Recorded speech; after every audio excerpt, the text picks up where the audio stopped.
Estamos perdiendo más de 150 especies de plantas y animales cada día. Los datos son el nuevo petróleo del mundo. Nuestros polos se están derritiendo. Estamos buscando nuevos planetas habitables. Los próximos 100 años pueden ser la mejor o la peor historia de la especie humana. ¿Qué futuro quieres construir? Toma conciencia hoy. Congreso Futuro. Ideas para cambiar el mundo. Invitamos a los asistentes a permanecer en la sala para nuestro siguiente panel. La ciencia es una herramienta clave para el conocimiento y queremos invitarlos a descubrir cómo, a través de las matemáticas y la física, se han develado misterios que pensábamos imposibles de descifrar. Para ello, recibiremos a Terence Tao, doctor en matemáticas, Paul Davis, doctor en física, y Miguel Alcubierre, director del Instituto de Ciencias Nucleares de la UNAM. Invitamos a pasar al escenario a Terence Tao, profesor y catedrático de la Universidad de California en Los Ángeles. Desde muy pequeño, Terence destacó por sus habilidades con los números y ha sido reconocido mundialmente como uno de los mejores en su disciplina. Sus áreas de investigación incluyen análisis de armónicos, ecuaciones en derivadas parciales, combinatoria y teoría de números. Además, fue galardonado con el premio Medalla Fields en el año 2006. Bienvenido, Terence. Lo recibimos, por favor, con un aplauso.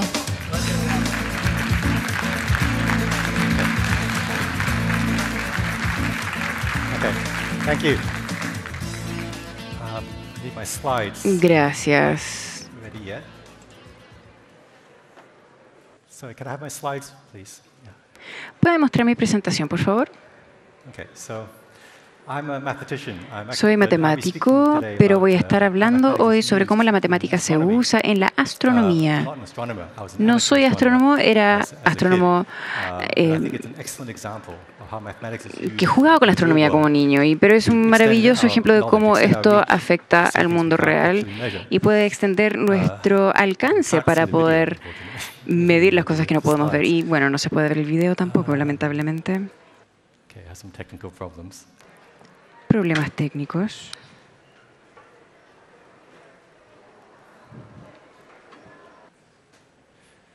All right.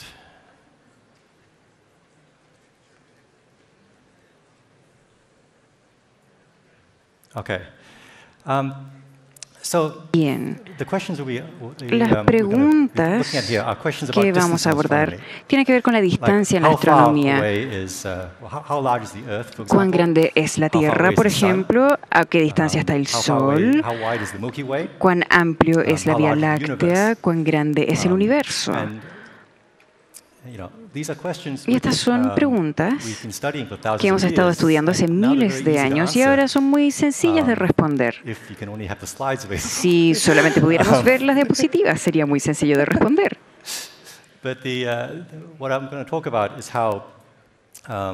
Pero les voy a hablar acerca de cómo este tipo de medida no sería posible. Es imposible medir la distancia directamente al Sol o a la Vía Láctea, porque no hay ninguna medida directa que se pueda usar. Pero mediante la matemática y construir sobre una cadena de medidas más pequeñas, se puede explorar el universo por completo, y esto se llama la distancia cósmica. And at this point, I would really like some slides. Okay.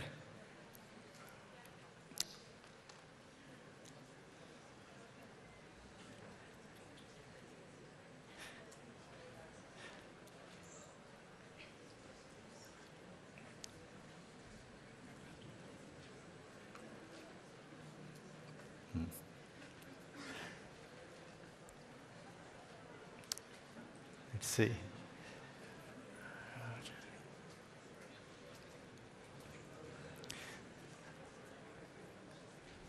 So, I guess I'll give away some of the punchline. Okay, so the way mathematics is used. Bueno, como se emplea la matemática para medir la distancia en el universo, es que hay distancias enormes que no se pueden medir de manera directa, pero usando la matemática se puede relacionar una distancia enorme a una distancia más corta. Por ejemplo, la distancia a el Sol se puede relacionar al tamaño de la Tierra, o la distancia a la Vía Láctea se puede relacionar a la distancia al Sol, y para cada una de estas etapas se requiere un argumento matemático diferente. Ah, maravilloso.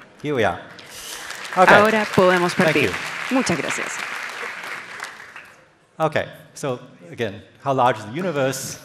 Una vez más, ¿cuán grande es el universo? ¿Cuán grande es la Vía Láctea? ¿A qué distancia está el Sol? ¿Cuán grande es la Tierra?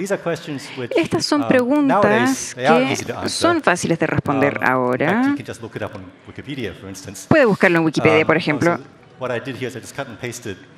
Y hice cut y paste a estas 4 preguntas que pueden encontrar en el Wikipedia de inglés. Uy, la resolución no está muy buena, disculpen. Por supuesto, también pueden buscarlo en español.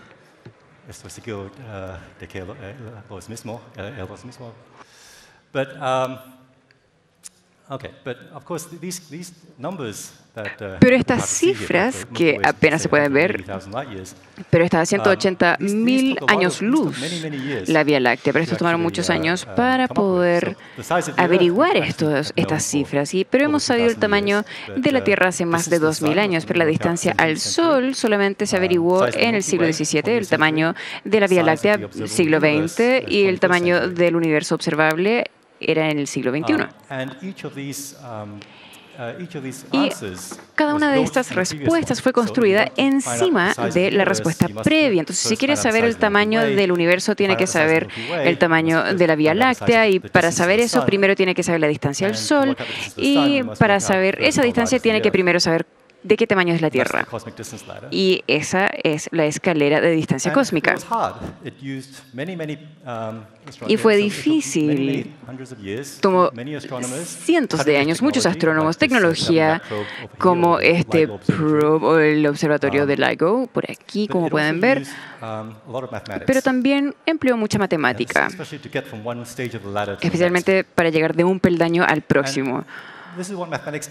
Y esto es lo que hace la matemática. Es invisible, pero le permite extrapolar de lo que puede medir actualmente y así puede medir de manera indirecta cosas que no podían ver antes. Y esto extiende su alcance y esto es un muy buen ejemplo del uso de matemáticas en el mundo. Y veamos cómo funciona esto. Hace 2.400 años, Aristóteles sabía que la Tierra era redonda y no lo sabía, tenía prueba y sabía que era redonda la Tierra. Era esférica. ¿Y cómo lo sabía? Estudió los eclipses. Eclipse lunar ocurre cuando la luna entra a la sombra de la Tierra y a veces está parcialmente ensombrecida y a veces está completamente ensombrecida. Pero no importa dónde se encuentren la luna, la Tierra y el Sol, la sombra en la Luna siempre es un círculo, es un árculo circular. Entonces, esto significa que la Tierra tiene una forma que significa que cada sombra es un círculo y solamente hay una forma que tiene esta sombra. Si es que la Tierra fuera un disco plano, la sombra sería una elipse. Entonces esto comprobaba que la Tierra era redonda, era una esfera. Eutótenes era un científico que pudo medir el tamaño de la Tierra y midió el ángulo del Sol en 2 ubicaciones, en Alejandría y Saín, en Egipto, en el mismo momento, y hubo un pequeño desvío en el ángulo y pudo usar ese desvío para medir la distancia, el radio de la Tierra. Y cuando ya se tiene el radio, se puede usar para poder subir otro peldaño de la escalera y medir otras cosas. Y en el siglo XVIII las personas podían navegar en todo el planeta y tenían sextantes correctas, podían medir los ángulos de manera muy correcta, podían medir la distancia al planeta Venus, esperando hasta que Venus se cruzara con el Sol, el tránsito de Venus, y mide en 2 lugares de la Tierra el ángulo que genera Venus. Y si es que usted sabe la radio de la Tierra y sabe trigonometría, puede establecer la distancia hasta Venus. Y ya cuando sabe la distancia a Venus, puede establecer la distancia al Sol. Eso es un poco más complejo.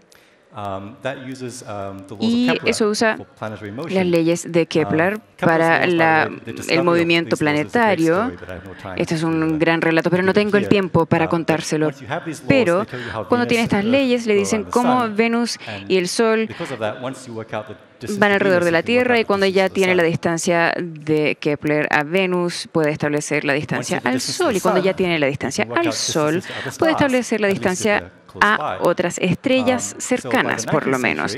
Y en el siglo XIX los telescopios eran lo suficientemente precisos que podían saber que en diferentes momentos del año algunas estrellas cambiaban en su posición y algunas estrellas seguían iguales en enero o julio, pero algunas estrellas se movían un poco porque estaban tan cercanos a la Tierra que cambiaba el ángulo. Y mide este ángulo, toma una foto y mide este ángulo y conoce la distancia del Sol. Ahora puede establecer la distancia a 100 o tal vez 1000 de las estrellas más cercanas. Pero esa es una pequeña fracción de la galaxia. Hay cientos de miles de estrellas en la galaxia, pero ya cuando usted tiene algo de datos, puede extender su alcance más. Y en el siglo XX, esto es un poco extraño, se supone que debe haber una imagen aquí.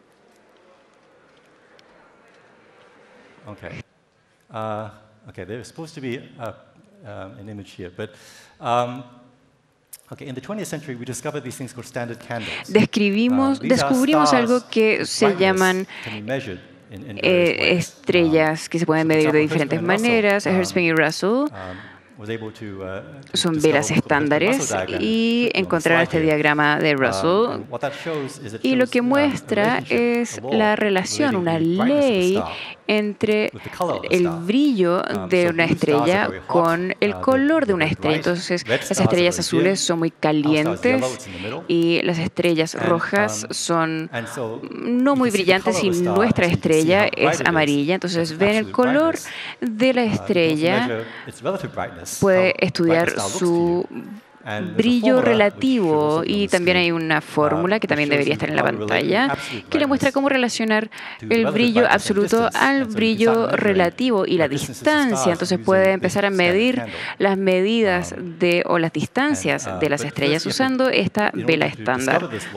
Pero para poder descubrir esta ley tiene que usar datos de estrellas muy cercanas, tiene que usar datos del peldaño previo de la escalera para poder calibrar estas velas, y así puede medir distancias en la Vía Láctea. Y más adelante, Henry Voslived, un astrónomo, pudo encontrar otra vela estándar, estrellas muy brillantes en otras galaxias llamadas SAFIBs, que nos ayudan a medir otras galaxias y también pueden estudiar la supernova.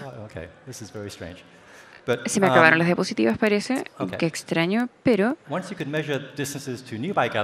cuando ya se puede medir las distancias a galaxias cercanas, puede subir otro peldaño de la escalera y estudiar galaxias o distancias a las galaxias más cercanas. Y Hubble descubrió, mientras más lejos está la galaxia, se está alejando de nosotros y más se corre al rojo debido al efecto del Doppler. Y puede plotear la velocidad contra la distancia como una relación lineal. Entonces puede extrapolar la ley a galaxias muy lejanas en todo el universo. Y puede mapear todo el universo ahora. Para todas las galaxias que podemos ver, podemos medir su distancia. Y ahora se puede generar un mapa del universo que probablemente no está presente en esta diapositiva. Muy bien. Les iba a mostrar un lindo mapa del universo que se ha generado, que se ha creado.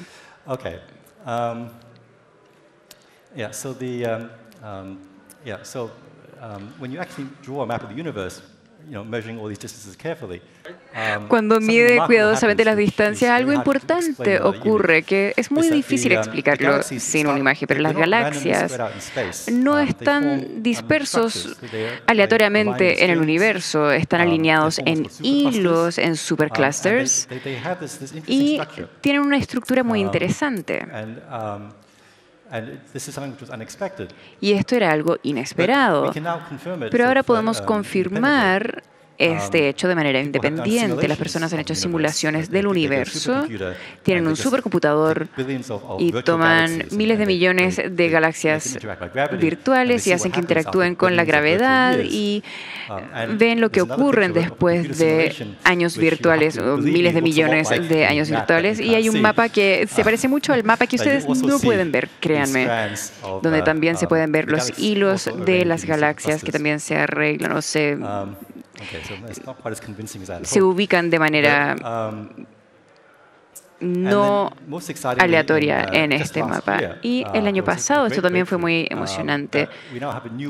Ahora tenemos una manera nueva de medir el universo. Esto es un observatorio muy delicado que se llama el Laser Interferometer, el LIGO, y mide ondas gravitacionales. Einstein predijo en el año más o menos 1930 que eventos muy violentos en el espacio, como la colisión de estrellas de neutrones, generarían olas u ondas, pero son muy bajas, pero las podíamos medir a fin del año pasado y les da una manera diferente de medir espacios, y estos se llaman standard sirens o sirenas estándares.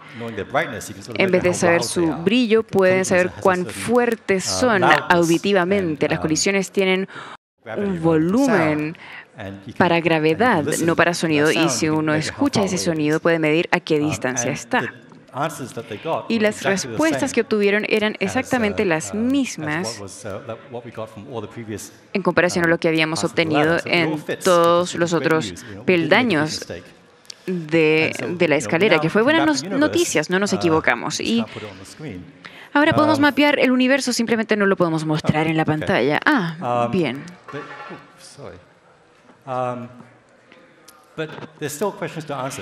Pero aún hay preguntas por responder. No lo hemos respondido todo. Astronomía sigue siendo un sujeto vivo y hay muchas cosas que no podemos responder. Puede estudiar encontrar estas cosas en Wikipedia, obtendrán teorías, pero no respuestas. Aún no sabemos cuál es el tamaño o la forma del universo. Solamente tenemos el universo observable, pero hay universo más allá de eso.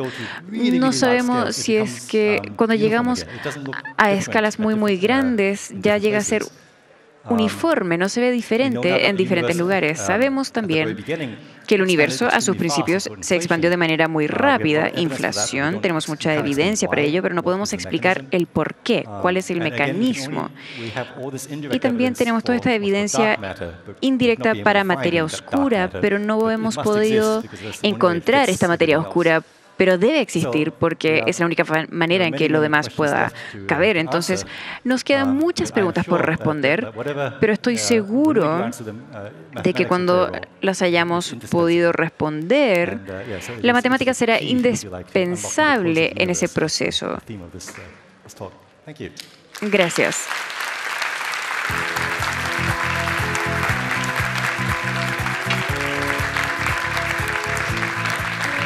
Agradecemos a Terence Tao, doctor en matemáticas y catedrático de la UCLA, y damos la bienvenida a Paul Davis, profesor en física y profesor de la Universidad de Arizona. Los estudios de Paul se centran en el área de física teórica, cosmología y astrobiología, enfocando sus investigaciones en la teoría cuántica de campos en espacio-tiempo curvo. Ha sido galardonado con distintos premios y condecoraciones. Entre ellos destacan 2 premios Eureka y un asteroide que lleva su nombre. Pedimos un aplauso para recibir a Paul.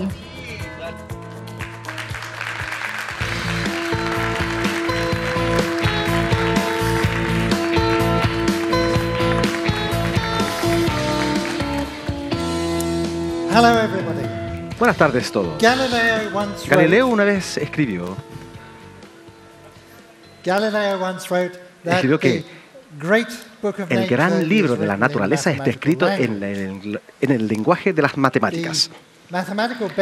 La base matemática del mundo físico se discute en conexión a la física y la astronomía. Pero el mundo de la biología también tiene patrones matemáticos. Algunos son más obvias que otros. Algunos están ocultas.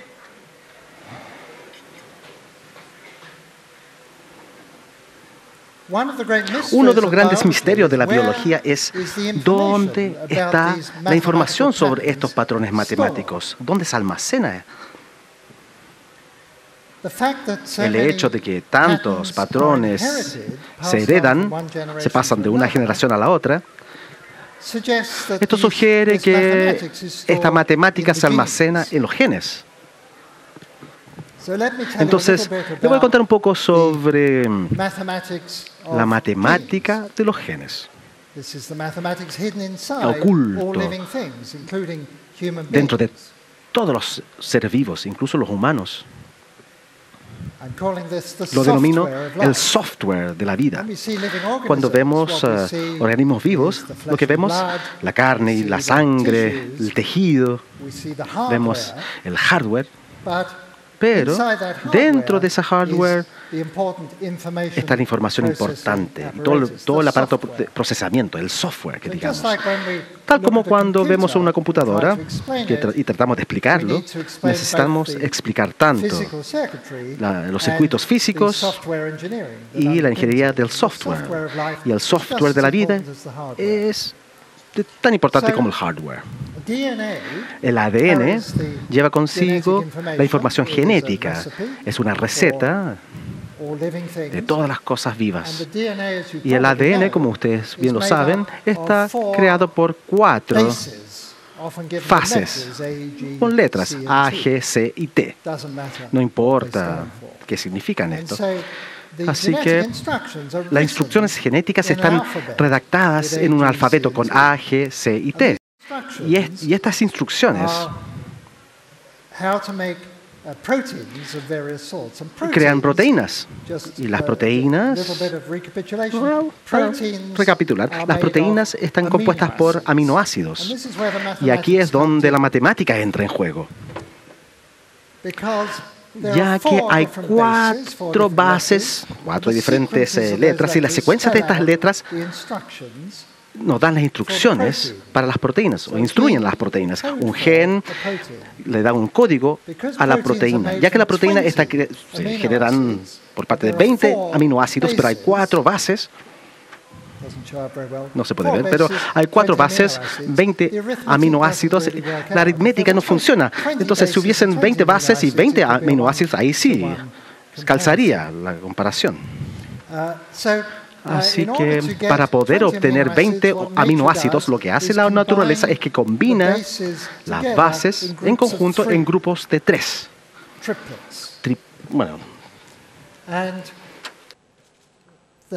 Trillizos. Y el número de combinaciones es 64, porque 3 grupos de 3 son 4 bases que pueden formar 64 combinaciones para 20 aminoácidos. Entonces hay bastante para todos. Y esa es la aritmética fundamental que está sucediendo dentro de todos los seres vivos sobre la Tierra. Y es increíble que el código genético que conecta los trillizos de las bases con los aminoácidos es universal para todos los seres vivos, sugiriendo que existió miles y miles de millones de años atrás. Bueno, por cierto, hay más códigos posibles que conectan las 4 bases con los 20 aminoácidos que átomos en el universo. O sea que hay una enorme cantidad de opciones, pero la naturaleza simplemente optó por un código en particular, el código universal genético. Aquí en el cuadro pueden ver las asignaciones aquí. Quizás no necesiten preocuparse de la parte específica de esto, pero muestra cómo cualquier trillizos en particular de bases proviene de un aminoácido en particular. Claramente los genes solo son parte de este cuento. La información requerida para crear un ser humano no podría especificarse solamente por los genes. El genoma humano tiene como 20.000 genes, así que no es suficiente realmente para poder especificar a un ser humano. Pero le voy a dar un ejemplo. El cerebro humano, por ejemplo, contiene, como nos dijeron, 100.000 millones de neuronas, aproximadamente, como 1.000 billones de conexiones entre todas. Por lo tanto, es mucha más información que puede contenerse en más de 20.000 genes. Entonces, los genes en su cuerpo no puede especificar exactamente todas las conexiones en su cerebro. Algo más debe hacer esta labor. Ahora una diapositiva en blanco. La respuesta a este dilema es muy simple. Tenemos 20.000 genes, pero no todos están encendidos a la vez. Un gen puede estar encendido, en ese caso puede expresarse como una proteína, o puede estar apagado y no hacer nada. Cada gen puede estar en dos estados. 20.000 genes pueden estar de manera colectiva en 20.000 estados, uno seguido con 6.000 ceros. Entonces, hay una enorme cantidad de estados posibles de 20.000 genes cuando reaccionan de manera colectiva. Los genes no reaccionan por sí solos, sino que crean redes, y estas redes pueden estar en un enorme número de estados. Entonces ocurre lo opuesto. No es que hay pocos genes, pero hay demasiados estados. Entonces, ¿cómo elige la naturaleza unos estados en particular? ¿Qué determina aquello? Y esa no se determina por los genes en sí, sino que es determinado por otra cosa. Y esta es la epigenética, lo que está más allá del gen, la epigenética. Los factores epigenéticos pueden ser muy variados. Una fuente de información epigenética son señales químicas. Entonces, cuando un embrión, por ejemplo, está en vías de desarrollo, diferenciándose en diferentes tejidos, formando diferentes órganos, hay señales químicos que asisten el control de ese proceso. Pero también hay factores epigenéticos físicos, fuerzas físicas. Y estas fuerzas pueden ser mecánicas, como la presión, pueden ser eléctricos y gravitacional también. Y dentro de este poco tiempo que tengo, quisiera hablar sobre algunos experimentos increíbles de los aspectos eléctricos de la epigenética.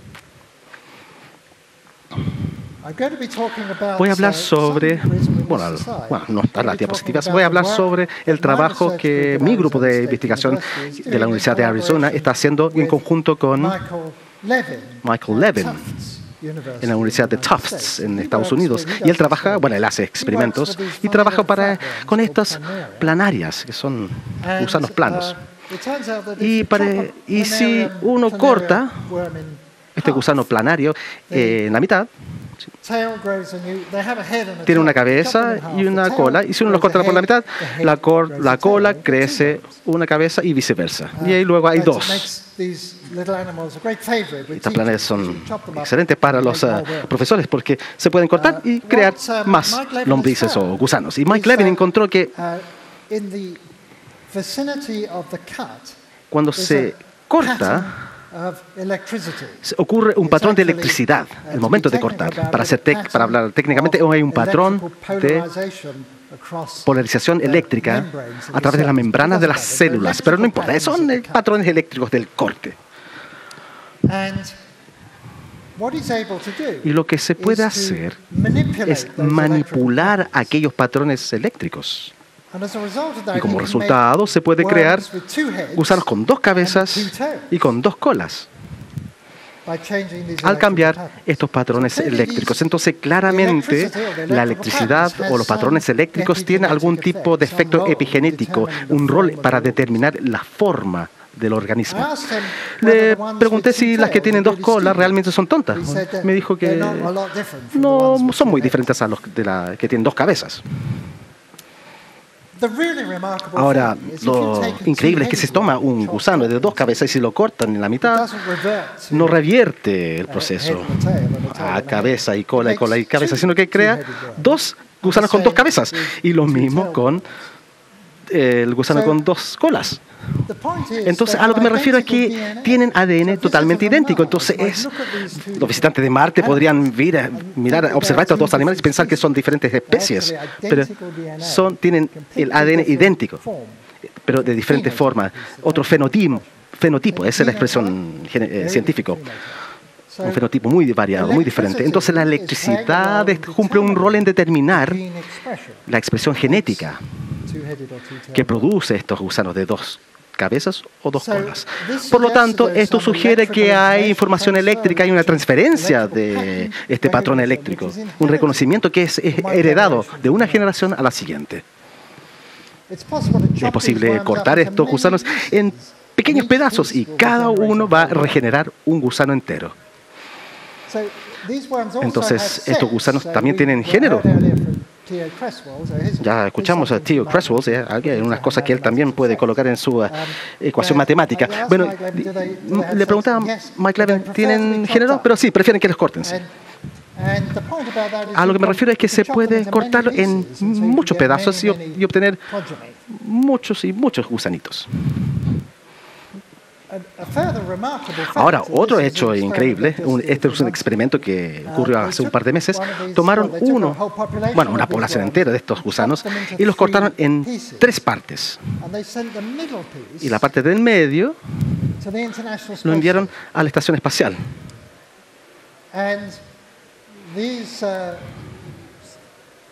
Y estas fracciones de gusanos pasaron un par de meses en esta subestación y regeneraron y crecieron cabeza y cola. Como el 15% de esto volvieron con 2 cabezas.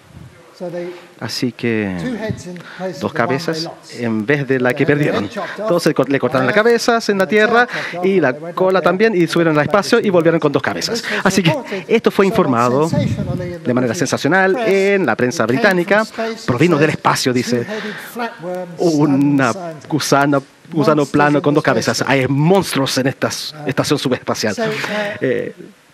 Subestación espacial. A lo que me refiero es que es un trabajo muy, muy nuevo, muy misterioso también de cómo estos patrones en estos gusanos, cómo se propaga la información de un gusano al otro en 0 gravedad, o sea, los efectos gravitacionales entonces, o con estos experimentos eléctricos en la Tierra. Entonces, aquí tenemos muchos misterios entonces. Primero, ¿existe algún tipo de código eléctrico, como el código genético que le mencionaba? ¿Habrá también un código eléctrico? Y si es así, ¿qué es? Inventé un término, el electroma. ¿Cómo el electroma, información eléctrica, se acopla al genoma? Que se entiende el genoma. Ahora, ¿cómo el electroma se acopla? ¿Y cómo se transmite el patrón electrónico? ¿Cómo se transmite de una generación a la otra? No lo sabemos. Y luego, una aplicación práctica. Podemos utilizar esta manipulación eléctrica para poder para crecer nuevos órganos, reparar tejidos, reparar defectos o curar el cáncer. Todos tienen un cuento eléctrico que es de igual importancia que la historia genética. Entonces el mensaje aquí es que además de los genes y la expresión de genes a través de medios químicos, también hay medios gravitacionales y eléctricos que pueden ser igual de importantes, que nos abren las puertas a nuevas fronteras de la tecnología con la aplicación a la medicina y a otras áreas. Y quisiera terminar con el siguiente pensamiento. La existencia de los patrones en la biología, patrones matemáticas, ha inspirado muchas cosas científicas, pero también ha inspirado poesía. Y George Ellis nos dejó con poesía, así que yo lo voy a dejar con esta poema muy famosa por William Blake. Lo voy a leer porque está en inglés y quizás aquí lo voy a traducir. Tigre, tigre, que tan brillante en los bosques de la noche, ¿qué ojo o mano inmortal puede sustentar su simetría? Muchas gracias. Agradecemos la participación de Paul Davis, doctor en física y profesor de la Universidad de Arizona, e invitamos a pasar al escenario a Miguel Alcubierre, director del Instituto de Ciencias Nucleares de la Universidad Nacional Autónoma de México. Su área de investigación es la teoría de la relatividad de Einstein. Bienvenido, Miguel. Un aplauso para él.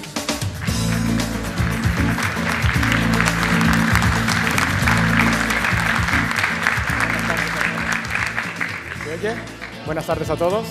¿Sí se oye? Ah, bueno. A mí sí me pusieron la charla. Hoy les voy a hablar de otro tema completamente distinto, aunque ya Terence Tao habló un poquito del universo y de cómo aprendemos el tamaño del universo. Yo les voy a hablar de un tema bastante más especulativo, que es cómo viajar por el espacio, en particular, cómo viajar más rápido que la luz. Seguramente muchos de ustedes han oído hablar del hecho de que la velocidad de la luz es la velocidad máxima en el universo. Einstein nos enseñó hace ya más de 100 años que nada puede viajar más rápido que la luz. La velocidad de la luz es un límite máximo. Ahora, en la vida diaria eso no nos importa. La luz viaja a 300.000 kilómetros por segundo y eso significa que podemos hablar por teléfono sin mayor problema con alguien que está del otro lado del planeta. Incluso cuando los astronautas fueron a la Luna se podían tener conversaciones razonablemente ágiles con ellos, pese a que estaban en la Luna. Entonces, en la vida diaria, la velocidad de la luz la podríamos casi considerar infinita.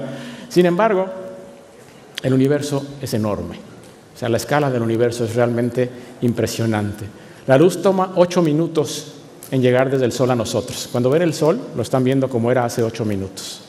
La luz toma 4 años en llegar desde la estrella más cercana al Sol, Alpha Centauri, que tuve la oportunidad de ver hace un par de días en el Atacama, porque no se ve desde el hemisferio norte. Pero 4 años, la más cercana. La luz tarda 30.000 años en llegar desde el centro de nuestra galaxia a la Tierra, 30.000 años.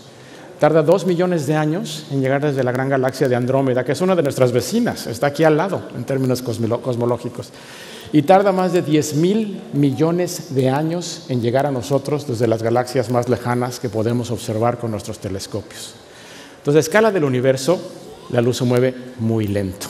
Si alguna vez queremos llegar a explorar el universo, el límite de la velocidad de la luz es realmente un límite muy serio que hay que tomar en cuenta. Ahora, ¿por qué? ¿Por qué no se puede viajar más rápido que la luz? No es porque lo haya dicho Einstein, ¿ok? Aquí en la ciencia no funciona el principio de autoridad. O sea, sí fue el primero en decirlo, pero lo dijo por razones que podemos entender y por razones científicas que se pueden demostrar. Ahora, la respuesta sencilla es justamente porque lo prohíbe la teoría de la relatividad. Pero a explicarles un poquito. Entonces, les voy a dar un curso de relatividad en 2 minutos, el curso de relatividad más rápido de la historia, para que tengan alguna idea de por qué. ¿Por qué no podemos viajar más rápido que la luz? Ahora, ¿qué es la relatividad? La palabra relatividad se refiere a que el movimiento es relativo. Cuando una cosa se mueve respecto a otra, siempre tenemos que compararlas. No se puede decir que algo se mueve de manera absoluta. Cuando estamos en el espacio, el decir me estoy moviendo ni siquiera tiene sentido. Tengo que decir me estoy moviendo respecto a qué. El movimiento siempre es relativo. Los aviones, cuando mido la velocidad de un avión, es respecto al aire. Cuando mido la velocidad de un coche, es respecto al piso. Cuando mido la velocidad de la Tierra es respecto al Sol. Siempre hay un marco de referencia. La velocidad es relativa. Ahora, esta idea no es nueva. Esta idea no se le ocurrió a Einstein. Esta idea viene desde Galileo. Galileo, en 1620 o más o menos, ya se había dado cuenta de que el movimiento era relativo. Él no pensaba en aviones y naves espaciales, pensaba en barcos en el mar, pero ya se dio cuenta de que la velocidad no es absoluta, la velocidad es relativa. Entonces, de ahí viene la palabra relatividad, que el movimiento es relativo. Y a esta idea de que el movimiento es relativo se le conoce como el principio de relatividad, que ya existía antes de Einstein. Pero en el siglo XIX ocurrió algo muy raro, la luz es muy rara. Resulta que cuando la gente trató de medir la velocidad de la luz, y se logró medir en realidad desde el siglo XVIII, la luz hacía una cosa muy extraña. La luz siempre se mueve a la misma velocidad, 300.000 kilómetros por segundo, pero se mueve a esa velocidad sin importar en qué marco de referencia la mida. En todos los marcos de referencia, no importa qué tan rápido me mueva yo, la luz siempre se mueve respecto a mí, a esa velocidad. Eso es rarísimo, ¿okay? Eso no lo hacen las pelotas. Si yo lanzo una pelota a 100 kilómetros por hora, pues digo, va a 100 kilómetros por hora, pero si va un coche al lado a 100 kilómetros por hora, ve que la pelota está al lado y no va a caer, ¿no? O sea, la velocidad de la pelota depende de la velocidad de quien la mide. La luz no. La velocidad de la luz es siempre la misma, sin importar cómo nos movamos cuando medimos su velocidad. Y esto es una cosa extrañísima. La velocidad de la luz es absoluta. Pero les acabo de decir que las velocidades son relativas. Y resulta que la velocidad de la luz es absoluta. Entonces, a fines del siglo XIX, la física tenía un conflicto muy serio. O Galileo se había equivocado y el principio de relatividad no era válido, o no entendíamos nada de la luz y lo estábamos midiendo más. Pero resulta que había una solución. Y la persona que descubrió esa solución fue Albert Einstein, en 1905. Parte de su genialidad está en darse cuenta que había una solución matemática, que es posible decir las velocidades son relativas y al mismo tiempo decir, pero hay una que es absoluta, solo una. Y esa una resulta ser la velocidad de la luz. El hecho de que esto es matemáticamente consistente es el gran descubrimiento de Einstein de la teoría de la relatividad. Hay una velocidad absoluta y esa velocidad absoluta es la velocidad de la luz. Y de ahí surge toda la teoría de la relatividad, si alguna vez han oído hablar de ella. La teoría de la relatividad es muy extraña, porque para poder decir que hay una velocidad absoluta, necesitamos modificar nuestros conceptos de distancia y de tiempo. Resulta que si la distancia y el tiempo son lo que se nos enseñó Newton, o lo que ustedes están acostumbrados a pensar todos los días, entonces es imposible tener una velocidad absoluta. No se puede matemáticamente, se puede demostrar muy fácil, pero si hay una, la velocidad de la luz, esa es absoluta. Entonces, si le creemos a Einstein, estamos obligados a pensar que nuestros conceptos usuales de espacio y de tiempo no son correctos. El espacio y el tiempo son relativos. Lo que entendemos por tiempo y lo que entendemos por espacio son relativos. El tiempo no fluye al mismo ritmo para todos. Si nos movemos unos respecto a otros, las personas que se mueven respecto a mí, para ellos el tiempo fluye distinto, fluye más lento. Y para ellos mi tiempo es el que fluye más rápido. El tiempo es relativo. Las distancias son relativas. Si yo tengo un objeto muy largo y lo mido, y aquí mide 10 metros, pero lo acelero al 90% de la velocidad de la luz y lo vuelvo a medir cuando pasa, resulta que ya no mide 10 metros, mide como 4. Y eso es un hecho real, no es una ilusión óptica. Se puede hacer, se puede medir y los objetos se acortan cuando se mueven. El tiempo es relativo, las longitudes son relativas. Más importante es la que está hasta abajo, la simultaneidad es relativa. Simultaneidad quiere decir que dos cosas ocurren exactamente al mismo tiempo en dos lugares diferentes, por allá y por acá, exactamente al mismo tiempo, entonces digo son simultáneas. Resulta que eso es relativo. Alguien que se mueve respecto a mí no está de acuerdo y me dice, no es cierto, no ocurrieron al mismo tiempo. Primero ocurrió una y luego la otra. Y alguien que se mueve de otra manera las ve al revés. ¿Quién tiene razón? Todos tienen razón. La simultaneidad es relativa. Es uno de los precios a pagar por tener una velocidad de la luz absoluta. Y esta es muy grave. Si la simultaneidad es relativa, tenemos un problema muy serio. Porque si no nos podemos poner de acuerdo cuando dos eventos, dos cosas ocurrieron exactamente al mismo tiempo, tampoco nos podemos poner de acuerdo en cuál ocurrió antes que la otra. Habrá quien dice primero ocurrió A y luego B, y habrá quien dice primero ocurrió B y luego A. Y esto nos mete en un problema muy serio con la causalidad. ¿Qué pasó con la causalidad? Sabemos que las causas deben estar antes que los efectos, siempre, y todo el mundo tiene que estar de acuerdo en la causalidad. Pero esto de la simultaneidad aparentemente destruye la causalidad. Entonces, ¿cuál es la solución? También es una parte de la genialidad de Einstein. Resulta que sí hay una solución. Uno puede salvar la causalidad si uno dice que otra cosa. La velocidad de la luz no solo es absoluta, la velocidad de la luz es la máxima velocidad del universo. Nada puede viajar más rápido que la luz. Y no me refiero solo a objetos. Ninguna relación causa-efecto puede ocurrir más rápido que la luz. Ninguna interacción física. Nada puede viajar más rápido que la luz. Y si postulamos eso, salvamos la causalidad. Entonces, si algo se les queda de la charla del día de hoy sobre la teoría de la relatividad es esto. La teoría de la relatividad es una teoría que postula una relación de causalidad en nuestro universo y esa relación de causalidad va a una velocidad máxima finita, la velocidad de la luz. Esa es la estructura básica de la relatividad. Esa es la lección de la teoría de la relatividad. Y por eso nada puede viajar más rápido que la luz. Porque si permitimos que algo viaje más rápido que la luz, en principio violamos causalidad y eso nos permitiría tener situaciones en donde los efectos ocurren antes que las causas y eso no tiene ningún sentido. Entonces, bueno, si esa fuera toda la historia, pues ahí terminamos la charla un poco deprimidos y ya nos vamos a la casa. Afortunadamente no. Bueno, esto me lo voy a brincar. Esto. Afortunadamente no. Einstein no se quedó en la teoría especial de la relatividad.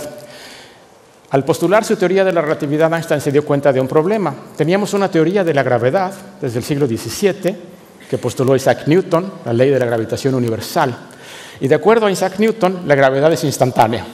La fuerza de gravedad para Newton actúa de manera instantánea, es decir, viaja a velocidad infinita. Pero según Einstein, nada puede viajar más rápido que la luz. Entonces hay un problema con la teoría de Newton y hay que cambiarla. Einstein dedica los siguientes 10 años de su vida, de 1905 a 1915, a tratar de encontrar una nueva teoría de la gravedad que sea compatible con el principio de relatividad y con el hecho de que nada viaja más rápido que la luz. Y la encuentra. Yo creo que es uno de los grandes logros del intelecto humano, esta gran teoría de la relatividad general, que es como se llama. Para ello se basa en una idea muy bonita, que es otra vez una idea que tomó de Galileo, que se llama el principio de equivalencia. Galileo observó que si dejan caer objetos de diferentes masas, desde una torre muy alta, todos caen a la misma velocidad, bueno, con la misma aceleración. Se llama el principio de equivalencia, es una observación de Galileo. Einstein la toma y con este principio de equivalencia reformula toda la gravedad. En particular se da cuenta que si todos los objetos caen con la misma aceleración, lo que esto significa es que las trayectorias que siguen los objetos cuando hay gravedad no son una propiedad del objeto, son una propiedad del espacio. ¿Okay? Y los objetos cuando hay gravedad normalmente siguen trayectorias curvas. Si yo lanzo esto, hace una parábola, la Luna da vueltas alrededor del Sol esencialmente en una elipse. Son todas trayectorias curvas y son propiedades del espacio, no del objeto. Entonces, ergo, el espacio es curvo. Cuando hay gravedad, el espacio es curvo. Entonces, la teoría de la relatividad general de Einstein es una teoría que nos dice que la gravedad es una manifestación de la curvatura, de la geometría distorsionada del espacio. Y también del tiempo, pero si quieren eso lo dejamos de momento a un lado, del espacio-tiempo. Ahora, esto es muy interesante, porque si el espacio-tiempo se puede distorsionar, entonces me puedo imaginar maneras de utilizar la teoría de Einstein para hacerle trampa al mismo Einstein. Puedo distorsionar el espacio de varias maneras que me permitirían, en principio, viajar más rápido que la luz, violar el postulado de que nada viaja más rápido que la luz. Les voy a platicar rápidamente de dos en los minutos que me quedan. La primera es una idea vieja, viene desde los 30, 1936. Es una idea del mismo Einstein y Rosen. Einstein y Rosen en 1936 se dan cuenta que la teoría de Einstein, sus ecuaciones, permiten soluciones muy curiosas en donde hay túneles, esta no es esta, donde hay túneles que unen una región del espacio más o menos plana con otra región del espacio lejana. Y si uno viaja a través de este túnel, es como un atajo. Uno puede llegar mucho más rápido de lo que lo haría si quiere viajar por fuera. Es como si tomaran el espacio y lo doblaran y hacen una unión. ¿Sí? Entonces, si van por el túnel es rápido, si van por fuera es muy largo. Eso se llaman túneles de Einstein-Rosen, en honor a Einstein-Rosen, o en la ciencia ficción les llamamos agujeros de gusano. La teoría de Einstein los permite. ¿Okay? ¿Le estoy ganando a la luz? No, si la luz toma el mismo atajo, me gana. Pero si la luz no toma el atajo, entonces sí le gano. ¿Okay? ¿Se dan cuenta? Estoy haciendo trampa. Necesito construir un atajo. Nadie tiene ni idea de cómo construir esos atajos. ¿Okay? Son soluciones matemáticas permitidas de la teoría, pero no tenemos la más remota idea de cómo construirlos. No es la única idea. La otra idea que les voy a platicar es la razón por la que me invitan a mí a dar la charla del día de hoy. Es una idea que se le ocurrió a este señor que está ahí en 1994, a un tal Miguel Alcubierre, y se llama la propulsión por distorsión o propulsión warp. Está basada también en la teoría de la relatividad general de Einstein y es otra manera de formar el espacio para hacerle trampa a Einstein. El nombre, desde luego, está tomado de la ciencia ficción, no lo inventé yo, pero la idea de cómo hacerlo sí se me ocurrió a mí. Aquí la idea no es viajar a través del espacio, sino viajar con el espacio. ¿Okay? Seguramente han oído, y si no lo oyeron ahorita, hace una media hora con Terence Tao, hablar de la expansión del universo. Sabemos que el universo se expande. Cuando decimos que el universo se expande, no quiere decir que las galaxias se alejen unas de otras porque están alejándose de un punto central. No es así como funciona. Las galaxias en realidad están en reposo, más o menos, muy tranquilas, y el espacio en medio se está estirando. Es como si tuvieran una de estas camas elásticas en las que brincan los niños, dibujaron una serie de estrellitas en la cama elástica y luego la gente las tirara desde lejos. Entonces esas estrellitas se alejan unas de otras, pero siguen pintadas donde las pinté. ¿Sí? ¿Se dan cuenta? Entonces es lo que ocurre. Las galaxias no se mueven, el espacio se estira. Entonces lo que se me ocurrió es, bueno, si el espacio se puede estirar a gran escala, todo el universo se estira, ¿por qué no hacemos que el espacio se estire en chiquito? ¿Por qué no hacemos que el espacio se estire aquí atrás de mí? Entre mí y la pared, hago que se estire el espacio. Eso me va a alejar de la pared. Y al mismo tiempo, hago que el espacio enfrente de mí se contraiga, que es una expansión al revés, se comprima. Entonces eso me va a acercar para allá. Entonces me estaría yo acercando allá y alejando de acá, sin en realidad moverme. Es el espacio el que se está expandiendo y contrayendo. Entonces, esta es la idea de la propulsión por distorsión. También si hacemos eso, en principio podemos viajar más rápido que la luz, porque no hay ninguna ley que impida que el espacio se expanda más rápido que la luz. El espacio se puede expandir a velocidad arbitraria. Entonces, este es el otro truco. Entonces, podemos imaginarnos una nave que está sentada ahí en el interior de una burbuja y atrás de la burbuja se expande el espacio y enfrente de la burbuja se contrae el espacio. Entonces, esta es otra posibilidad. Ahora hay un problema. Si todo fuera tan fácil, ya lo habríamos hecho. No es tan fácil, por desgracia. Sí. Cuando uno toma las ecuaciones de Einstein y de la relatividad general, uno se imagina alguna distorsión del espacio y uno tiene que, a partir de esas ecuaciones, ver cuál es la concentración de materia y energía que produce esta distorsión. Finalmente, si se acuerdan, la gravedad es la que produce la curvatura, la gravedad la produce la masa. Entonces, si quiero producir distorsiones del espacio, necesito mucha masa, mucha energía. Entonces, uno pone esto en las ecuaciones y salen cosas muy curiosas. Si uno quiere hacer ya sea agujeros de gusano o estas burbujas warp, uno necesita primero cantidades de energía gigantescas, estrellas completas de energía para poder hacer eso. Eso ya suena particularmente malo, pero no es lo peor. Resulta que uno necesita una cosa que se llama energía negativa. La energía negativa a lo mejor no les dice nada, pero acuérdense que Einstein nos dijo E igual a mc al cuadrado, energía y masa son equivalentes. Entonces, cuando les digo energía negativa, les estoy en realidad diciendo masa negativa, y masa negativa sí los debería asustar mucho. No hay masas negativas en el universo hasta donde sabemos, la masa siempre es positiva. Entonces, es un problema. Nunca hemos detectado estas energías negativas, no sabemos si existen, pero no están prohibidas. Es una pequeña rayito de esperanza. Las leyes de la física no las prohíben, simplemente nunca las hemos visto. Entonces, bueno, para terminar, ¿podemos viajar más rápido que la luz? La relatividad especial lo prohíbe. La relatividad general, como les comenté, permite varias formas de hacer trampa, pero requiere de esta energía negativa, que es una especie de antigravedad, que hasta donde sabemos no existe. Entonces, de momento, si me preguntan y me fuerzan a dar una respuesta, la verdad es que no sé, a lo mejor no se puede. Es más, tal vez incluso es poco probable, pero creo que hay un rayo de esperanza y a lo mejor algún día lo podremos lograr. Pero así es un poco como avanza la ciencia. En la ciencia hay preguntas y no siempre tenemos las respuestas inmediatamente. A veces tardamos décadas o hasta siglos en encontrar las respuestas y a veces encontramos respuestas que no nos gustan. Ni modo, así es. Ya para terminar, si me regalan un minuto más de su tiempo, les voy a decir un poco por qué, tomando en cuenta que esta conferencia tiene el tema de la conciencia. Entonces, ¿por qué queremos viajar a las estrellas? Ya sea más rápido que la luz o incluso más lento que la luz. ¿Por qué ir a las estrellas? ¿Por qué no quedarnos contentos con nuestro planeta Tierra? Y mi respuesta es la siguiente. No está aquí, creo que no tienen esta transparencia. Me falta la última transparencia. Bueno, no importa, se las platico. Mi respuesta es la siguiente. Vamos allá afuera porque queremos buscar vida. Queremos ver si hay vida en el universo. Si hay vida en otros planetas, en otras estrellas, queremos entenderla y estudiarla. Y si no hay vida, queremos sembrarlos. Queremos llevar vida hacia allá. Yo creo que es nuestra responsabilidad como especie asegurarnos que la vida que evolucionó en el planeta Tierra no se queda en la Tierra, porque la Tierra es frágil. La Tierra un día ya no va a existir. Es nuestra responsabilidad sembrar el universo con vida.